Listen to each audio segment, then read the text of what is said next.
तोड़ने के लिए हमने तो घूम करके सुना दिया इनके क्या क्या वादे थे, काला धन पर क्या क्या भाषण हुआ, शरद जी ने उसका जिक्र किया, सब जगह हम ऑडियो टेप सुनाए हैं। चुनाव में क्या कहा है सुनना चाहते हैं, सुना दे फिर। अब उसमें और वो नया अध्याय जुड़ गया है, हमको कुछ कहने की जरूरत नहीं है, अपने आप नया अध्याय जुड़ा है। पूरे देश में घूम घूम करके भाषण दिया गया कि काला धन लाएंगे, लोगों को कितना पैसा मिलेगा, समय बचाने के लिए हम नहीं, ऑडियो टेप में सुनिए। देखो मोदी बाबा रामदेव आजकल कहाँ है पता नहीं चल रहा, हम सैकड़ों नहीं लाखों करोड़ रुपए देश को वापस देने का काम शुरू करवाएंगे। और बीजेपी के अध्यक्ष राजनाथ सिंह ने दावा किया है कि केंद्र में उनकी सरकार बनने के बाद 100 दिन के अंदर विदेशों में जमा काला वापस लें। सरकार बन जाए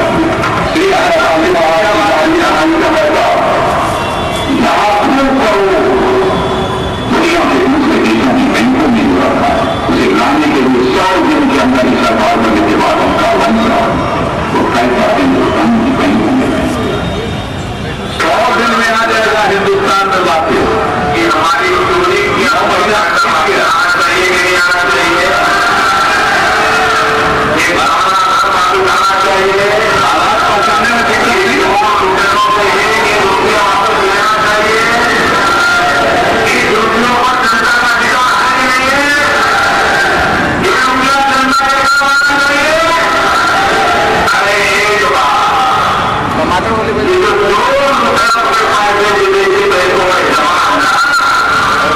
लेकिन हम रुपये ले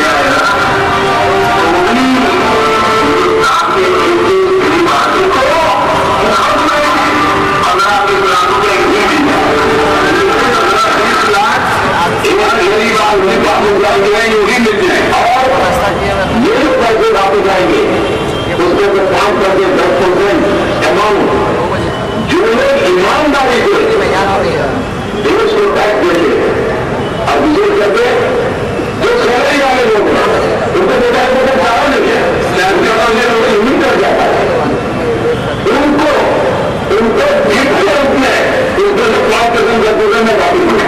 सुन लीजिए, हर गरीब को 15-20 लाख मिलेगा। इस सैलरी पर जीवित लोग हैं जिनका टैक्स मिल जाता है समय से, उन लोगों के बीच में जो पैसा आएगा उसका 5 से 10% बांट देंगे, यानी सब सरकारी नौकरी वाले लोगों को और दूसरे सैलरी वालों को पैसा मिल जाएगा। यही कहा गया, ये हम पूरे बिहार में नहीं सुना है, अभी हाल में ये मिल गया हमको तो वो भी इसमें जोड़ दिया। भाई गरीब को 15-20 लाख नहीं मिलेगा, वेतन भोगी लोगों के बीच में भी 5 से 10% काला धन का जो पैसा आएगा उसको बांट दिया जाएगा। अब समझे कि ये जितने लोग थे काटे उस समय पूरा आनंद में थे, मस्त थे, जिसको देखिए वो कह रहा भाजपा को देंगे, कमल का बटन दबाएंगे, ये भी एक कारण। सैलरी वाले लोग चुनाव के मौके पर जो ड्यूटी में लगा हुआ चुनाव कराने गया उनकी भी सबसे मस्त अब बात समझ में आ गई कि उनको भी भरोसा था 5 से 10% उनको भी मिलेगा। अब समझ ले लो मिला कि नहीं मिला। अब ये 15 से 20 लाख रुपया देने की बात कही चुनाव के टाइम, लेकिन साथ में क्या कहा आदरणीय प्रधानमंत्री जी ने, मन की बात कार्यक्रम जो रेडियो पर हो उस कार्यक्रम में आते हैं अपनी बात रखते हो, तो सुन लीजिए। मेरे प्यारे देशवासियों, इसके बाद जो मैंने बातें की थी उन बातों के बाद एक नया एहसास हुआ है। जहां तक काले धन का सवाल है, ब्लैक मनी का सवाल है, मेरे देशवासी भारत के गरीब का पैसा जो वहां गया है तो फाइल वापस आएंगे। लेकिन मेरे देशवासी, मुझे जितनी समझ है और मेरे पास जितनी जानकारी है को पता नहीं है, न मुझे पता है, न सरकार को पता है, न आपको पता है, न कहने वाली सरकार को पता था कि कितना धन रहा है। तो पता ही जब पता ही नहीं था तो चुनाव में कहे कैसे कि सबको 15-20 लाख मिल जाएगा, अब 5 से 10% सैलरी वालों को भी मिल जाएगा। हर कोई अपने अपने तरीके से अलग अलग आंकड़े बताते हैं। 2 रुपया है, 5 रुपया है, करोड़ है, और है, जो भी है। अब समझ गए ना, यह है वायदों का हस्र। जनधन योजना अभी बजट में भी खूब चर्चा की गई है, 12.5 करोड़ का खाता खुल गया, लेकिन ज्यादातर खाता ऐसा है जिसमें कोई पैसा ही नहीं है। अरे भाई 15-20 लाख रुपया देने में तो देर लगती, समय लगता, कम से कम मोहनी भी तो करते थे। 15,000 रुपया भी तो गरीब के बैंक में जमा करते थे, अकाउंट में जमा करते थे। लेकिन ये सब करने के बजाय अब क्या बोल रहे हैं, आप अकाउंट में चले आए। देखिए ये जुमला है, ये आपके अकाउंट में 15,000 रुपये। एक मिनट, आप इनके पार्टी के जो राष्ट्रीय अध्यक्ष, जो चुनाव के टाइम में राष्ट्रीय अध्यक्ष थे श्री राजनाथ सिंह, उन्होंने को कहा कि 100 दिन में सब काम हो जाए, विदेश के बैंक से देश में चला देगा। अब तब उसके बाद 15-20 लाख देना आसान हो जाएगा, 5 से 10% सैलरी वालों को देना आसान हो जाएगा। मतलब यही था। लेकिन अब इनके पार्टी के इन दिनों जो राष्ट्रीय अध्यक्ष हैं, उनसे जब पूछा गया तो अब सुनिए उन्होंने क्या कहा। देखिए ये जुमला है, जुमला है। उनको 15 लाख रुपये कभी मिल जाता है, उनको भी मालूम है और आपको भी मालूम है, देश की जनता को भी मालूम है। किसी को कैश कभी नहीं दिया जाता तो सबको मालूम है। एक भाषण देने का एक तरीका है जुमला, भाषण देने का तरीका है जुमला है। जनता तो झांसे में आ गई, अरे सबको पता था, अरे सबके मन में लड्डू फूट रहा था। एक बार दबा दो कमल का बटन, 15 से 20 लाख रुपया पा दो। अब ढूंढ रहा है, लोग अब ढूंढ रहे हैं, अब इसको रोकने के लिए कानून की बात कर रहे हैं। चुनाव के टाइम में कहते थे पहुंचा देंगे, मिल जाएगा, और अब भविष्य की बात कर रहे हैं कि कानून बना देंगे, उसको सजा दिला देंगे, जरूर कीजिए। लेकिन जो वादा किया था उसको जुमला करके निकल नहीं सकते हैं, क्योंकि अब इसके बाद आपके जितने वादे हैं उस पर कोई यकीन नहीं करेगा। तो इसी तरह से बिहार का चुनाव आएगा, न जाने क्या वादे करेंगे। और चुनाव के समय इन्होंने किसानों के बारे में कहा कि न्याय करेंगे, न्यूनतम समर्थन मूल्य का 1.5 गुना, क्षमा करिएगा, लागत मूल्य का 1.5 गुना न्यूनतम समर्थन मूल्य तय करेंगे। 1.5 गुना लागत के ऊपर 50% मुनाफा जोड़कर न्यूनतम समर्थन मूल्य निर्धारित करेंगे। लेकिन मुश्किल से इस साल के न्यूनतम समर्थन मूल्य में 3% की वृद्धि की गई। पिछले के वर्षों में जितनी वृद्धि होती रही है उससे भी कम। और इसके साथ ही जो राज्य बोनस देते थे उनको हतोत्साहित करने के लिए फरमान जारी किया, तो किसान की भलाई करें। और अभी कानून आ गया, भूमि अधिग्रहण के लिए अध्यादेश आ गया। ये काला कानून, संसद की बैठक का इंतजार नहीं किया, अध्यादेश ला दिया। 2013 में कानून बना, संशोधन हुआ और मुआवजे को बढ़ाया गया। बहुत प्रगतिशील कानून बना 2013 में, सब दल का समर्थन मिला, 2 साल तक चर्चा हुई। और जब कानून बन गया था तो बीजेपी के लोग कह रहे थे कि हमारा कानून है, हमारा श्रेय है। और सरकार में आने के बाद तुरंत उस कानून कानून को बदलने के लिए अध्यादेश ला दिया और ये किसानों के साथ अन्याय होगा। कानून में प्रावधान किया गया था कि जब तक 80% किसानों की सहमति नहीं होगी तब तक जमीन का अधिग्रहण नहीं किया जाएगा। जमीन का मुआवजा तो दिया ही जाएगा, सामाजिक प्रभाव का आकलन किया जाएगा और जो लोग जमीन पर निर्भर हैं, मुआवजा सिर्फ उनको नहीं जिनकी जमीन है मिलेगी, बल्कि उनको भी मिलेगा जो उस जमीन पर मजदूरी करते हैं। ये सब बदल दिया, छीन लिया। अब निजी कॉर्पोरेट घरानों के लिए, कल कारखानों के लिए, निजी संस्थानों के निर्माण के लिए, सबके लिए जमीन का अधिग्रहण होगा। न किसान के सहमति की जरूरत है, न सामाजिक प्रभाव का अध्ययन करके लोगों को पर्याप्त मुआवजा मिले। और यही नहीं, 13 के कानून में था कि अगर जमीन अधिग्रहण किया जाएगा और 5 साल तक अगर जिस काम के लिए अधिग्रहण हुआ है वो काम शुरू नहीं होगा तो जमीन वापिस किसान को लौटा दी जाएगी। उसको भी समाप्त कर दिया। वोट लिया किसानों से और सरकार में आने के बाद किसानों के हित को भूल गए, न्यूनतम समर्थन मूल्य के वादे को भूल गए और अब तो उनकी जमीन को जबरन ले लेने का अध्यादेश उन्होंने बना दिया। अब सहमति की कोई जरूरत नहीं, जब चाहे जिस काम के लिए चाहे, क्योंकि जितने कामों के लिए छूट दिया गया अध्यादेश में उसके बाद शायद ही कोई काम बचेगा। तो ये काला कानून है, इसका विरोध हो रहा। हमने अपने प्रमुख साथियों को इस अध्यादेश के बारे में, उसकी बारीकियों के बारे में भी प्रशिक्षण कार्यक्रमों में बतला दिया।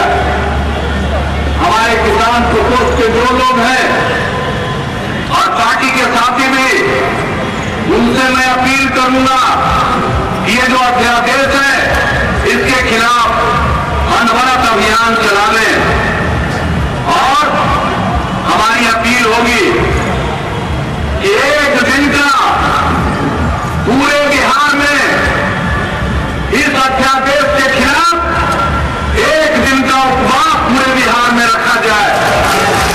हर जगह इस अध्यादेश को हम बर्दाश्त नहीं करेंगे, इसका विरोध करते हैं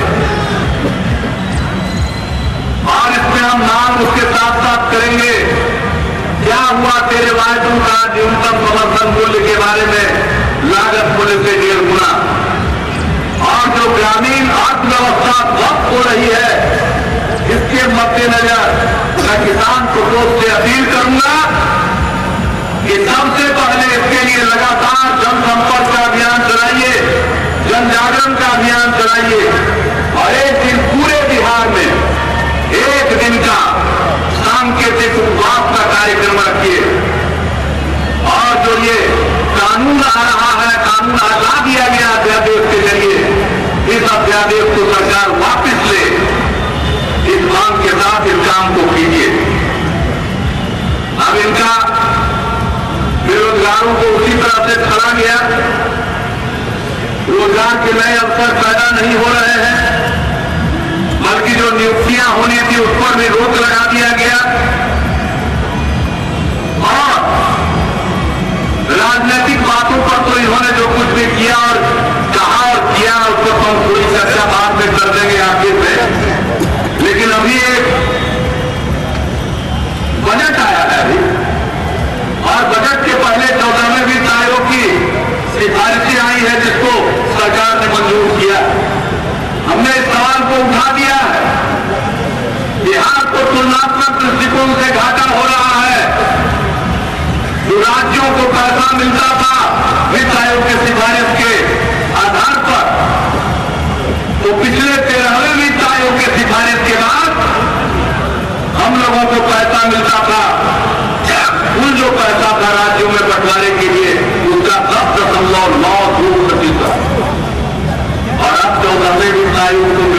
नीति आयोग के बाद मिलेगा। कुल जो राज्यों के लिए पैसा है उसका मात्र 9.6%, 1.3% का नुकसान 5 साल में 50-60 हजार करोड़ रुपए का नुकसान हम लोगों को होगा। अब भाजपा के लोग मत होकर चिल्ला रहे हैं खूब मिला, खूब मिला, खूब मिला। मैंने उनसे कल कहा है कि खूब मिला इसकी बात मत कहिए, ये बिहार का हक है। हमने सवाल उठाया है और जो वृद्धि हो रही है पिछले आयोग की सिफारिशों की तुलना में, एक तरफ वृद्धि हो रही है और दूसरी तरफ कटौती हो रही है। अगर कटौती को देख ले तो 14-15 के मुकाबले 15-16 में कुल मिलाकर वित्त आयोग की सिफारिश से जो पैसा मिलता है, योजना का पैसा मिलता है, केंद्र प्रायोजित योजनाओं में जो केंद्रांश मिलता है, बिहार को जो विशेष सहायता मिलती थी सबको जोड़ लिया जाए तो सिर्फ एक वर्ष में 14-15 की तुलना में 15-16 में एक वर्ष के अंदर 15,000 करोड़ रुपए का घाटा होने वाला, 15,000 करोड़ रुपए का नुकसान होने वाला। मैंने प्रस्ताव दिया कल संसदीय बैठक का भी हम पहल करेंगे। आज हम सरकार में है तो ये बड़ा दायित्व है, लेकिन लोगों के बीच में ये जोर जोर से हमला करेंगे। बहुत मिला, बहुत मिला। हम तो 26 तारीख को मिले थे माननीय वित्त मंत्री जी से, अरुण जेटली जी से, और हमने कहा कि बिहार का वो पैसा जो बिहार के बंटवारे के कारण कानूनी प्रावधान के अंतर्गत मिलता है उसको भी समाप्त किया जा रहा है। अगर उसको समाप्त किया जाएगा तो बिहार पुनर्गठन विधेयक के प्रावधानों का उल्लंघन होगा और इसको हम लोगों के लिए बर्दाश्त करना मुश्किल होगा। जरूरत पड़ी हम गुहार लगाएंगे केंद्र के सामने, चाहे जिनकी भी सरकार हो, और अगर न्याय नहीं मिलेगा तो हम मजबूर होंगे माननीय सर्वोच्च न्यायालय में पिटीशन भी हम लोगों को दायर करना पड़ेगा तो हम दायर करेंगे। लेकिन हमने मुनासिब समझा कि उनसे मिलने, उनको हमने बता दिया और सारी बात कही। हमने कहा आंध्र को इतनी सहायता आप दे रहे हैं, हम लोगों को कोई एतराज नहीं है, लेकिन इस देश में अंधा से भी कोई पूछेगा तो वो कहेगा बिहार से बहुत आगे है आंध्र प्रदेश, तो आंध्र को विशेष सहायता मिलेगी और बिहार के पैसे में कटौती होगी। तो उन्होंने ऐलान किया है कि आंध्र की तरफ विशेष सहायता देंगे। अब हमें देखना है कि विशेष सहायता कैसी होगी, कितनी होगी। क्या हमारा जो एक साल में 15,000 करोड़ का घाटा होने वाला है उसकी भरपाई होती है कि नहीं होती है, उससे आगे हम बढ़ पाते हैं या नहीं बढ़ पाते हैं, इन सब चीजों पर हम नजर रखेंगे। सब चीजों के लिए जरूरी ज्ञापन देंगे, मांग उठाएंगे, सब कुछ करेंगे। संसदीय बैठक बुला करके भी सारी स्थिति का जिक्र कर देंगे। लेकिन जो हमारे विशेष राज्य के दर्जे की मांग है वो अपनी जगह पर कायम रहेगी। इन्होंने कहा है कि हम विशेष राज्य के दर्जा और आम राज्यों के बीच का फर्क हमने समाप्त कर दिया नए वित्त आयोग की सिफारिशों को स्वीकार करने के बाद। लेकिन उसमें सिर्फ पैसा नहीं है, उसमें यहां निवेशकों को कर में छूट भी है। हम इस लड़ाई को जारी रखेंगे और यहाँ बिहार के जन जन की मांग है, उनकी आवाज है और इस बात को हम लोग बिहार के हक की लड़ाई को हम लोग आगे लड़ते रहेंगे। साथियों, इस बजट को देखने के बाद जैसा शरद जी ने कहा ये वॉर किसी के लिए नहीं है, ये कॉर्पोरेट घरानों के लिए बजट है। सेवा कर में वृद्धि हुई है, सब लोगों के लिए अब महंगाई का मुकाबला कर, सब लोगों को महंगाई का मुकाबला करना होगा। परेशानी झेलनी पड़ेगी सेवा कर के चलते। और बिहार जहां सेवा क्षेत्र का विकास सर्वाधिक हो रहा है उस पर भी प्रभाव पड़ेगा सेवा क्षेत्र के विस्तार पर। लेकिन इस महंगाई की मार लोगों को झेलनी पड़ेगी। अमीरों के ऊपर जो वेल्थ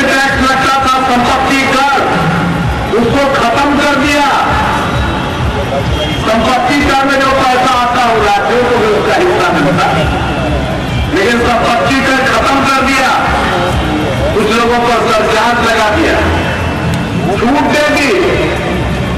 कॉर्पोरेट जगत के लिए कॉर्पोरेट टैक्स में 5% की छूट 30% से उसको घटाकर 25%, और बाकी लोगों के लिए वैसी ही स्कीमें हैं जिसके बारे में शरद जी ने सूची कहा कि उसका लाभ तो मरने पर ही मिलेगा। बहुत सारी स्कीमें, दूसरा की स्कीमें हर साल हर सरकार करती रहती है, लेकिन बुनियादी चीज है आम आदमी की, किसान की, गरीब की चिंता नहीं है, पूंजीपतियों की चिंता है। लोकसभा के चुनाव में कहा गया था, नारा था, अच्छे दिन आएंगे। लोग पूछते हैं कब आएंगे? मैं कहता हूं कि अच्छे दिन आ गए। जिनके लिए आना था उनके लिए अच्छे दिन आ गए, और जिनके लिए नहीं आना था वो कभी नहीं आए, लेकिन अच्छे दिन आ गए। जिनकी सरकार है उनके अच्छे दिन आ गए।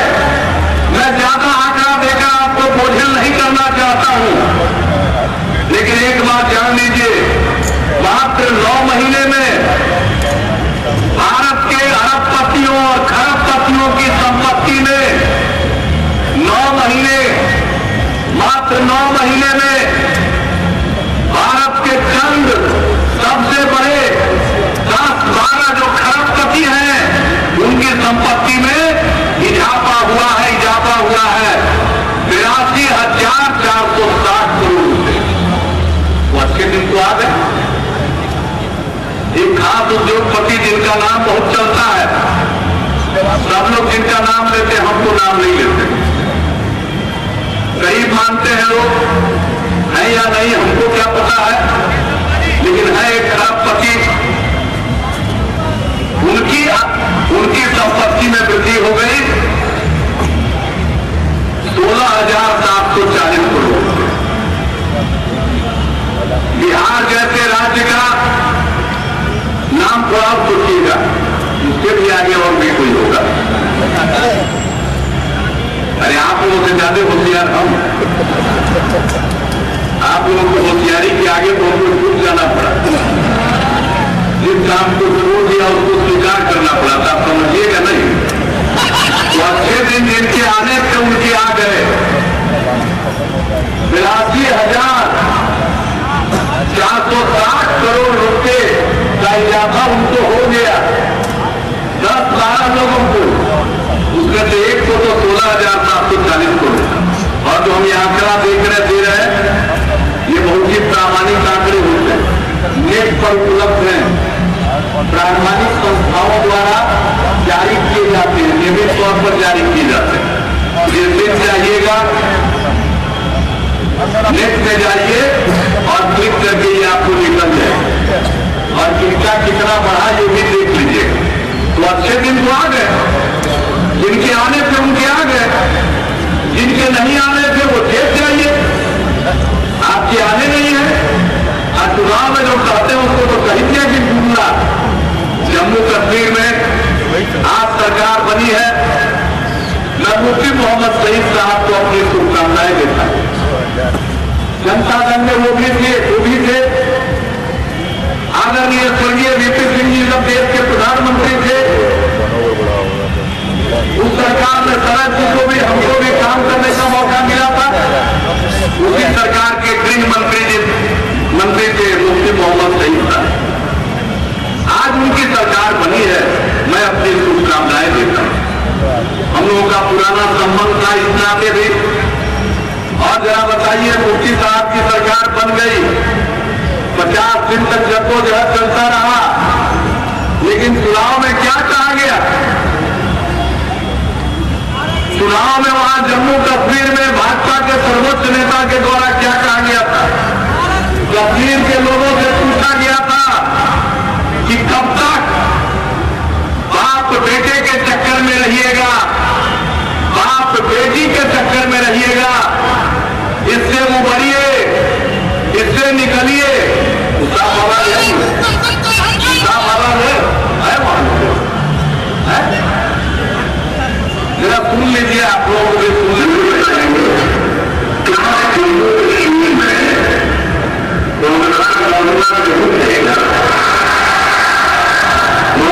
एक ही बात बेचा, एक ही बात बेची, मौका कब मिलेगा चुनाव? अब देख लीजिए, कथनी कुछ कर ली कुछ।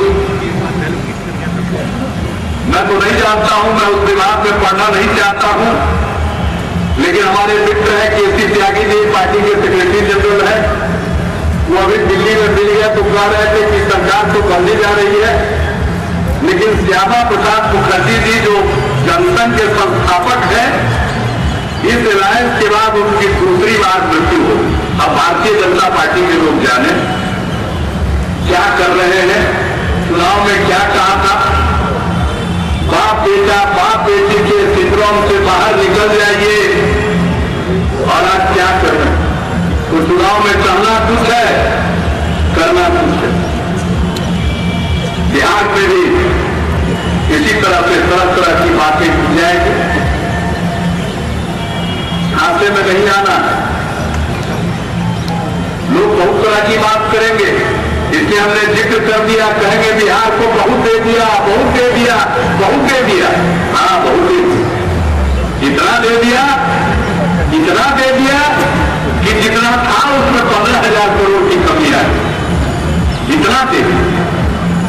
हम सब लोगों को बताएंगे कि अरे भाई, बिहार के हित के आगे अपने अपने राजनीतिक हितों को दरकिनार करना चाहिए।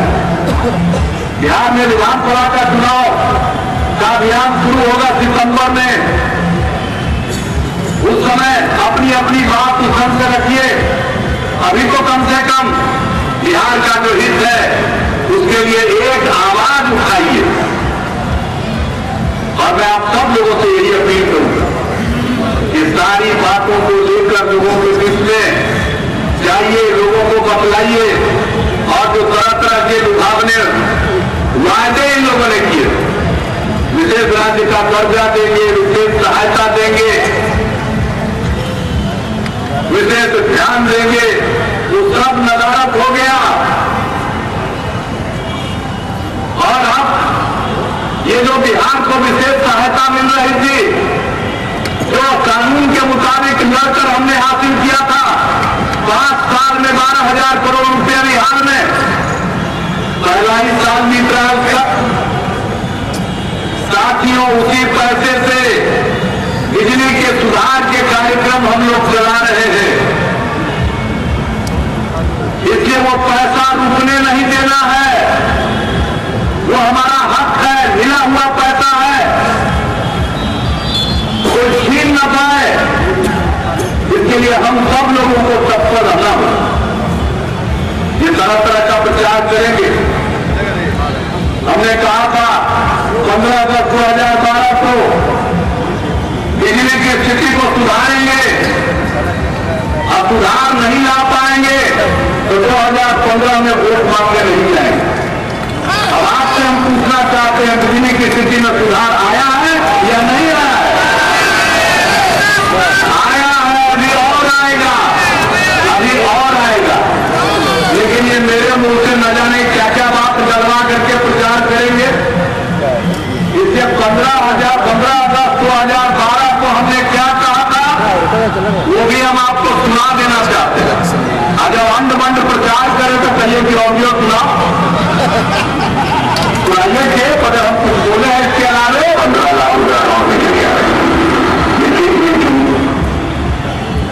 मैंने वादा किया है बिजली की स्थिति को सुधारेंगे, और इस काम में हम लगे रहे, आगे भी यह प्रयत्न जारी रहेगा। रोज स्थिति बेहतर होती जाएगी, इसमें कोई शक नहीं, लेकिन न जाने एक तरफ से पैसा काटने की साजिश करेंगे, दूसरी तरफ मेरे मुंह में क्या क्या डालेंगे, इसलिए सचेत रहिएगा। आप ही के ऊपर सारा दारोमदार है। आप सब लोग जन भावना का आदर करते हुए हमने दोबारा काम संभाला है, लोगों को चिंता करने की जरूरत नहीं है। और जिस प्रकार से भारतीय जनता पार्टी का गेम प्लान था, उसको विफल करने के लिए राष्ट्रीय जनता दल, कांग्रेस पार्टी और कम्युनिस्ट पार्टी का साथ मिला, और हम सब लोगों की जो एकजुटता रही, उसी का परिणाम है कि बीजेपी को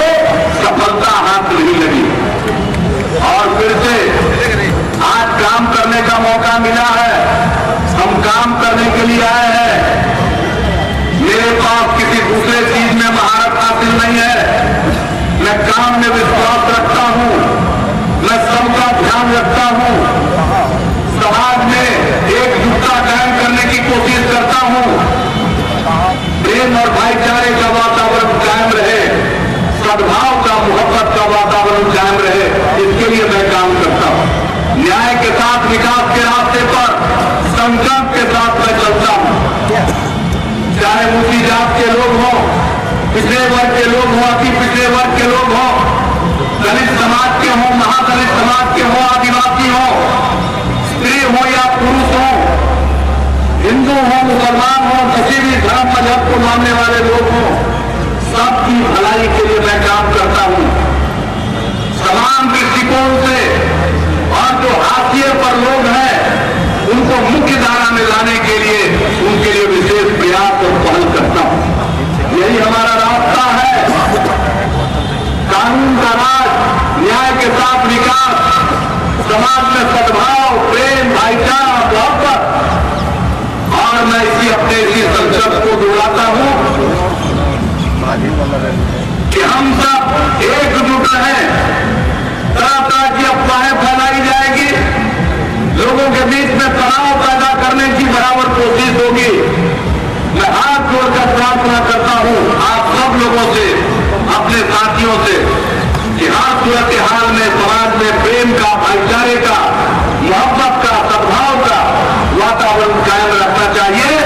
अगर कोई सद्भाव के वातावरण को तोड़ने की कोशिश करे, उसका जोर मुकाबला करिए, जान की बाजी लगानी पड़े लगा दीजिए, लेकिन समाज में सद्भाव को समाप्त मत होने दीजिए। इस संकल्प को लेकर यहां से जाइए और मिलकर रहेंगे। और ये लोग गांव फूकने के लिए गांव गांव में जाएंगे, तरह तरह की बात करेंगे, वोट लिया विकास, और लोग कभी लड़ बात कहेंगे, कभी घर बात कहेंगे, कभी कोई